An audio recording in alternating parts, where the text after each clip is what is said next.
There's a lot to react to, and we are going to be doing all of it right here on another Chicago Bears post-game show, our final post-game show of the 2025 season, and we should just be all happy that it happened in 2026, right, Nika? I mean, I know the last game was technically in January against the Lions, but we got a couple more weeks out of it, a couple more games, and I'm going to congratulate us for a second on getting through the entire season.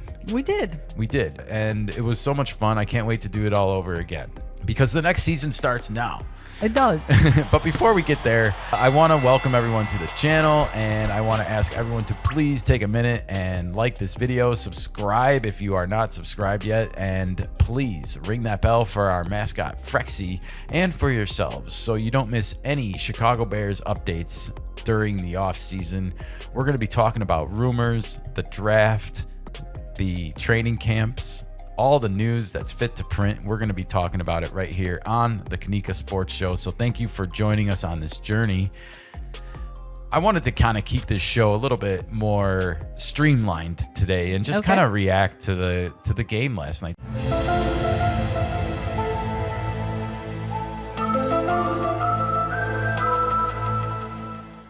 I just wanted to start with the obvious up front. The Bears lose in overtime to the Rams in the divisional round of the playoffs, 20-17. This comes after Caleb Williams' third interception of the game in overtime as the Bears had the ball and were driving towards a field goal. And I think I speak for everybody in the world, in the room, even the haters, Nika. When the Bears were driving that ball down the field, I don't think anybody thought they were going to lose.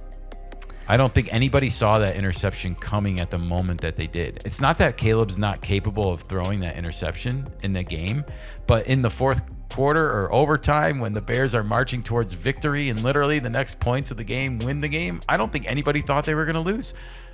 I certainly did not. Well, we have been trained throughout the season to watch out for these plays. We've been trained that this happens at the very last minute, that we're going to come in and swoop in and win. The cardiac Bears win. I know. Yeah, absolutely. Well, you know what? We had a heart attack at the end. Well, I don't know if we had a heart attack. The cardiac Bears did. This 2025 Bears team had cardiac failure. Sure. Everybody, they were not able to be resuscitated on the table. Exactly. They are dead for now. I think this Bears team did fight hard.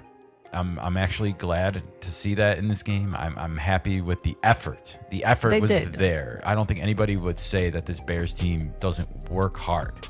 It was tough the way we lost because I think everyone felt like there was another Caleb Williams magic moment coming in the long line of them, and it just wasn't meant to be. And I think that just tells me that this Bears team was not ready yet to go on and win a Super Bowl. And I know Ben Johnson says that this year's team isn't last year's team, but I would politely push back and be like, what about you and Caleb as a team? What about that team going forward? That's I think the most important relationship in football with any team.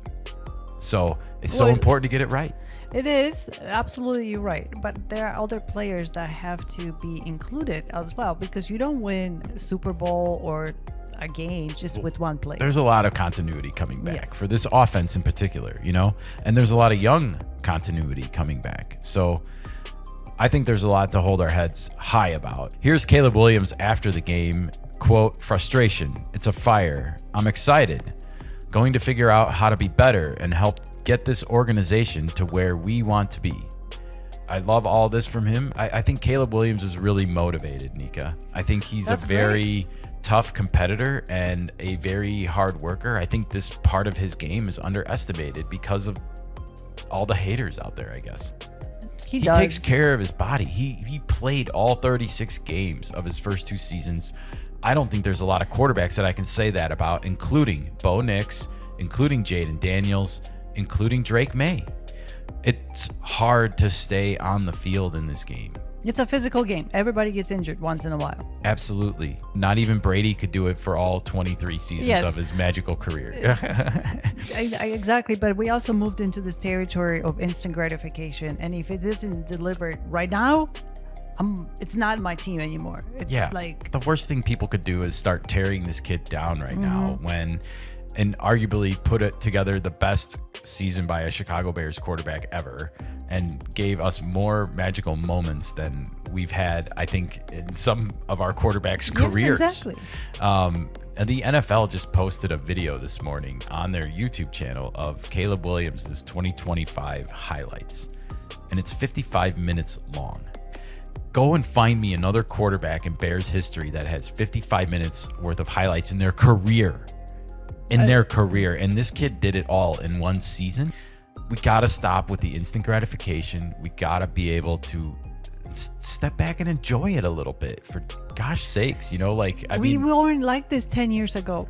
We waited. We expected a team. Okay, we have 3 years. Yeah. One to get acquainted with the new stuff. I know. The next one to get better, and the third we going for Pop it. through. Yeah. Right. Exactly. Now it's like, oh my God, we got a new coach, new quarterback. We got to get a Super Bowl now. Right now. Oh, this whole society is being ruined by instant gratification culture, and the media is not helping. Oh, the media is the worst. Even Patrick Mahomes didn't win until year number 3, everybody. 3. Count them. He didn't win until his 3rd season. Caleb just finished his 2nd season. Under new regime. Exactly. I really am sickened sometimes that I feel like so much athlete development is hindered now by instant gratification culture, and the media and the press is implicit in it. They're I don't know if I'm using the right word, but I'm implicating them. They're implicit. That's the right word. They are empowering. They are empowering themselves to be like that.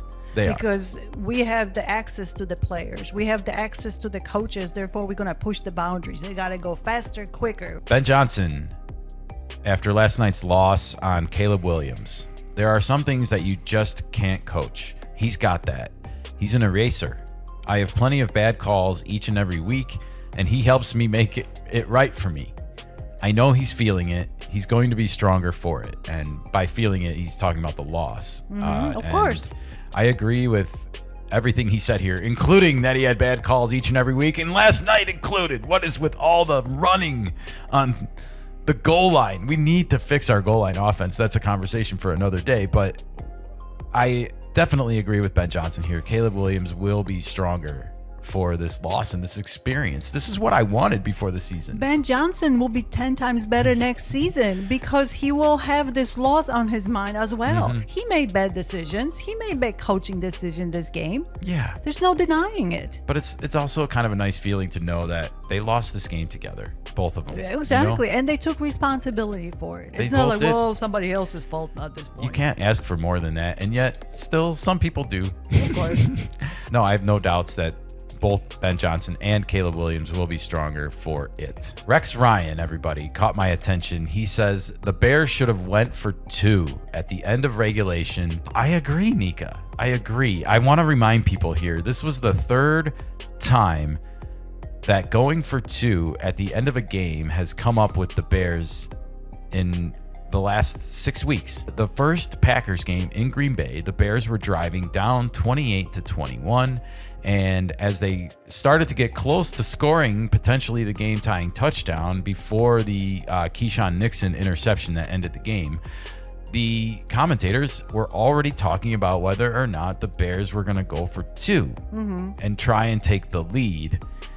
They obviously didn't get the opportunity, but then you flash forward 2 weeks and the Bears again, they tie the Packers, this time at the end of regulation. They get the job done and they tie that game. Jahdae Walker caught that touchdown on 4th down, and then the Bears do not go for 2 here. So there was talk right before that happened that they might go for 2 and try and get the win. They instead play for the tie, and then we know the rest is history with the DJ Moore touchdown catch.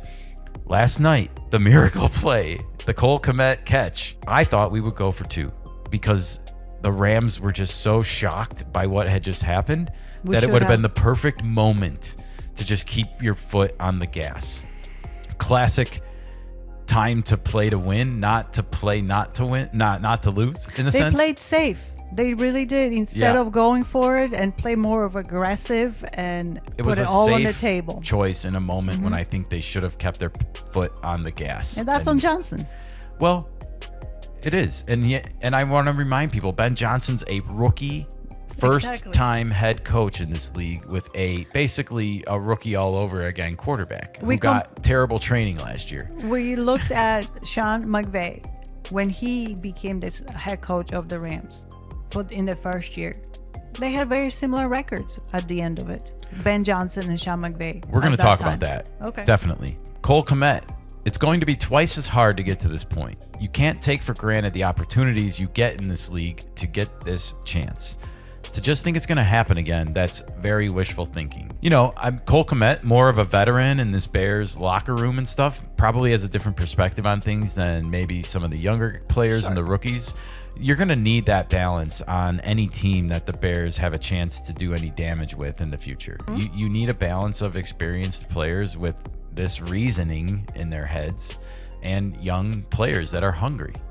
You just need both. And we're going to have Cole Kmet next year too, most likely. Yeah, he's not on the free agency list, but he could be a trade candidate. You never know with Colston Loveland on the roster, and the Bears have some tight end depth. Here's Dan Weirderer. Endings like these are always so sudden, so painful. Caleb Williams finished his second season with another miracle to tie the game, but also 3 interceptions and a hollow feeling inside. I want him to be hungry. I want this loss to stick with them. I want it to have the right impact. Yes. I didn't expect them to win. We all wanted Caleb Williams to go in and get some playoff experience this season. The fact that he got 2 games and a heartbreaking loss in a game that they should have won is maybe the best thing that could happen to him going forward. Yeah, you learn from it. You win too much too soon, and you get too cocky. You lose your edge. You get complacent. You get comfortable with, I already know the league. I know everything that is to know. Yep. Ideally, you want it to click like it did for Brady, like it did for Jordan, and Brady, it clicked early with him, but he wasn't also starting right away. Here's David Haw. The Bears wouldn't have gotten as far as they did without the play of Caleb Williams. After last night, him and Ben Johnson left you wanting and expecting more in the bright future ahead. Can't disagree with that one. I know. I think that's why you feel deflated, is because it was right there to have another moment this year. Their 8th come from behind 4th quarter victory. 7 is the magic number. Anything after 7 is statistically impossible. Maybe. I guess so. We couldn't reach 9. Well, it's hard to disagree with David Haw here. It's very I good. do want more, and that's the best ending I think you can give any TV show, right? Yes. I saw Caleb Williams being floated as like a Madden cover boy, and I think the Bears have probably one of the most marketable teams right now in the NFL with him at the helm and Ben Johnson. And even though it didn't work out last night, I think people wanted it to.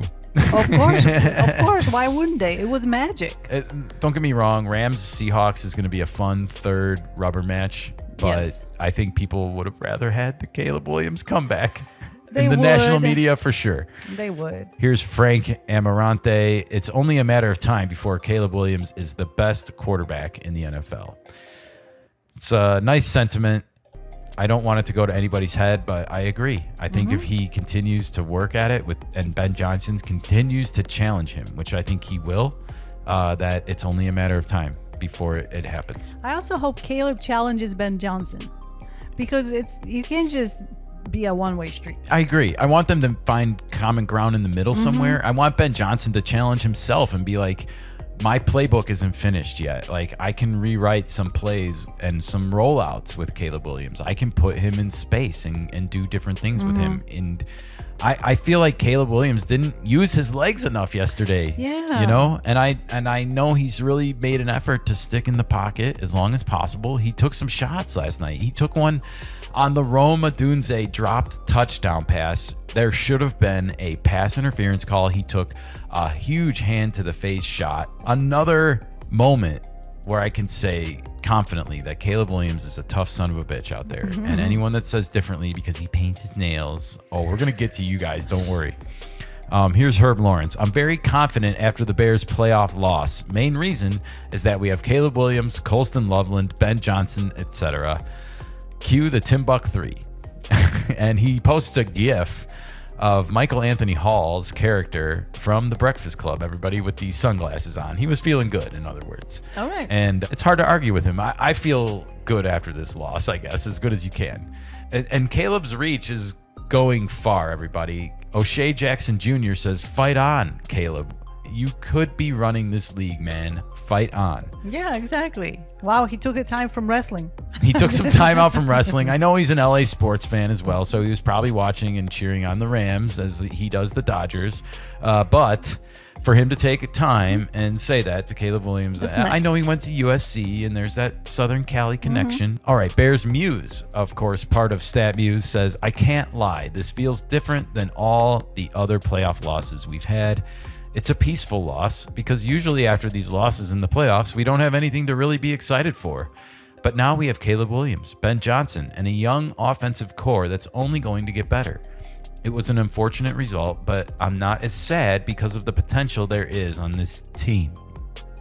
Excuse me. We will be back, and I can't wait for next season. It will always be bear down. Good, better, best. I like this sentiment here. I can't lie either. This does feel a bit different. I'm surprised at how pleasant I even feel this morning. I know you feel deflated. I get it. But I think my deflation happened last night already, and yours hadn't. That's all. Oh, great. Ben Devine, Bears, Chicago, NFL. The Bears receivers let Caleb Williams down all game long. Yeah, I mentioned the dropped pass from Roma Dunze. We had a couple from Colston Loveland early in this game. Just some brutal drops, Nika. And also potentially some missed routes on some of these interceptions. Peyton Manning, I believe it was famously said that every interception has a story behind it. And I think nothing is more true than some of these interceptions from Caleb Williams in the postseason. It's not just as simple as saying like it was his fault and he made a bad throw. Right. Not saying he didn't make bad throws either. I'm just saying it's not that simple. That's all. This is Bryant McFadden on the NFL on CBS, and he said, quote, Caleb Williams is like the Steph Curry at the quarterback position. He is one of one.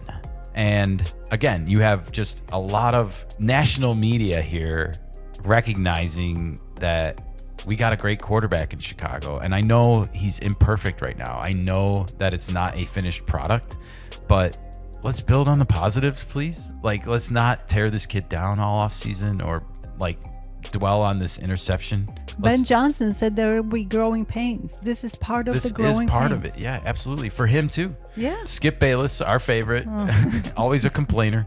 I just experienced all-time elation deflation thanks to Caleb Williams. I think this is Skip Bayless's way of saying Caleb Williams gave him blue balls.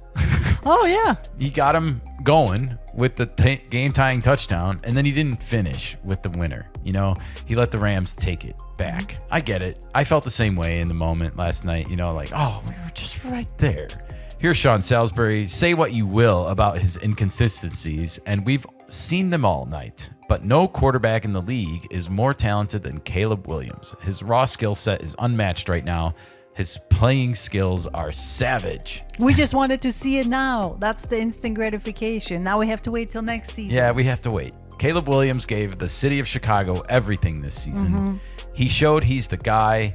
For the next 15 to 20 years, the Bears will always have a chance. Every franchise wants that. Chicago finally has it.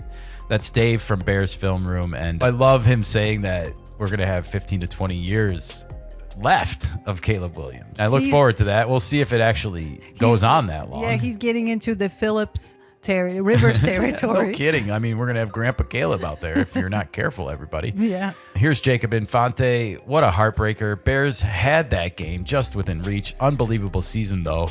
Some of the most clutch football I've ever seen. This team will be back.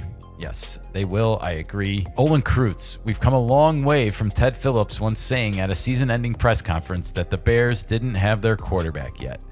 Caleb Williams is a multiplier who rises to the occasion in big moments, and the Bears can feel great about that as a long offseason awaits.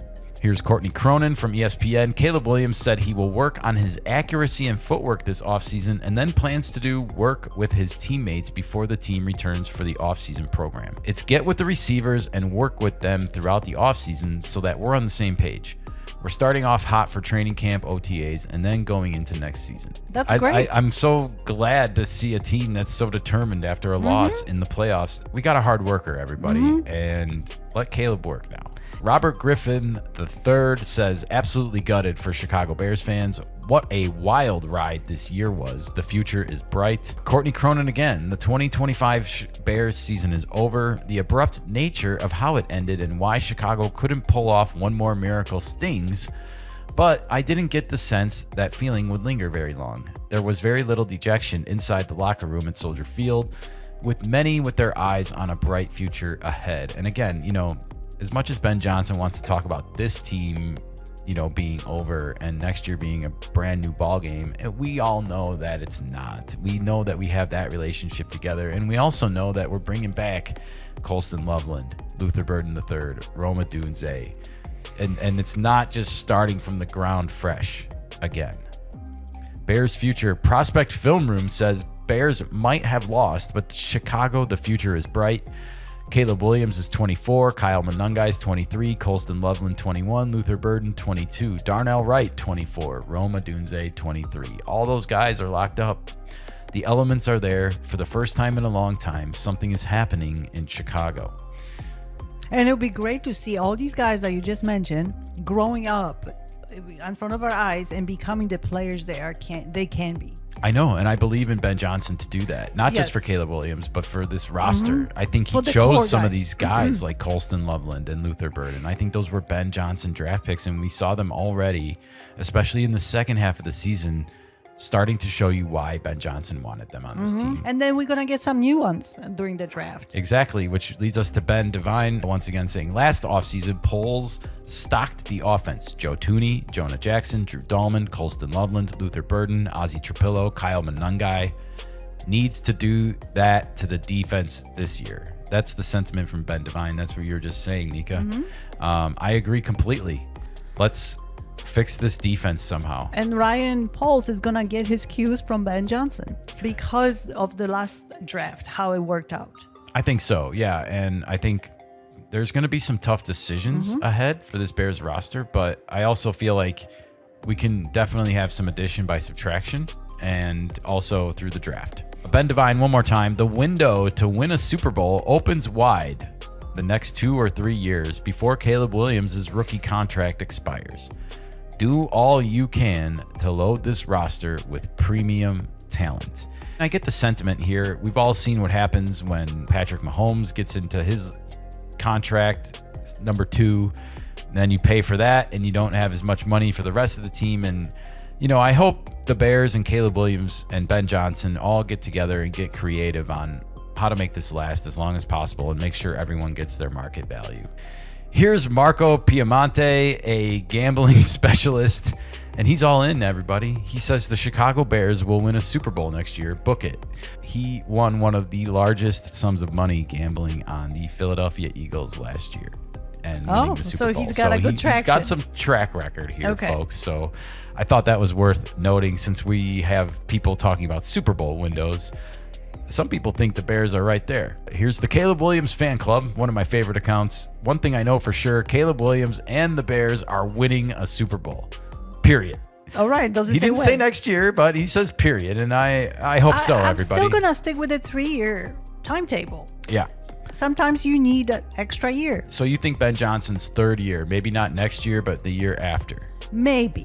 Okay. But I know how intense he can be, so I might push it for next year as well. This is just wishful thinking maybe on my part, but I will say next year, the 3rd for sure. Yeah, here's Cream Sleeve. Bears fans will know. Another note of positivity and excitement. There has been many years where the Bears have not been viewed as a high priority destination for free agents and players. Going forward, there are a lot of guys around the league that want to play for Ben Johnson and for a fan base that came alive so strong this past season. This was an interesting take because when we were talking about the end of the game last night, I hadn't really started thinking about the future, but this is another interesting feather in Ben Johnson's cap that I hadn't really thought of yet. Because you play in a league with a salary cap, this becomes a differentiating factor when it comes to free agents and stuff. So I wonder if we will see more known NFL quantities, if you will, as far as players go, choosing the Bears over, let's say, the Chiefs or the Patriots, other NFL teams that are looked at as successful NFL operations. I also think Ben Johnson attracts edgy players and gets them to play within themselves and control their emotions a little bit out there. It's a highly intense game, folks. Ian Rappaport, Chiefs are requesting permission to interview Eric Bieniemy for offensive coordinator. And so it begins, Nika, the Ben Johnson family tree of coaching, everybody. I'm calling it here now. There's only one Kyle Shanahan, right? And everyone says they come from his family of coaching. And I haven't really seen Ben Johnson connected in that way to a specific coaching family tree of sorts. My last tweet was once again from Olin Kreutz here, and it said, I've seen some criticism about the Bears not kicking a field goal last night, taking the points when they should have, maybe. And when you look at how the game ended in a tie, it's tough to argue, right? And yet, Olin Kreutz sees things a little bit differently, and I thought this was worth mentioning for Bears fans out there. If fans wanted the Bears to take the points instead of going for it on a few fourth downs, that's cool. But that's not the conversation that's in play for the Bears these days. Quote, if you feel that way, then you shouldn't have hired Ben Johnson. That is the coach that we got. I've got a public service announcement. He's never going to take the points, guys, especially against the number one offense in the league. That's just not who he is. Interesting. That's from Olin Kreutz on Ben Johnson. So if you're complaining about why the Bears didn't kick a field goal today, I think he's telling you need to flush those thoughts and permanently flush them, because it's not coming back during this regime. And the Bears are probably going to keep going for it on fourth down and 3 from the goal line. This is and modern piss football. you off when they don't get it. But this is modern football. Analytics comes for football too. It is. It's Moneyball in the football world. And Ben Johnson's playing math. And he was playing with house money last night, Exactly. guys. We didn't necessarily. We didn't burn the house down. We weren't looked at as being here, though, That's when true. the season started. That's and true. we can all be disappointed about the loss, but let's just remember where it was a year ago.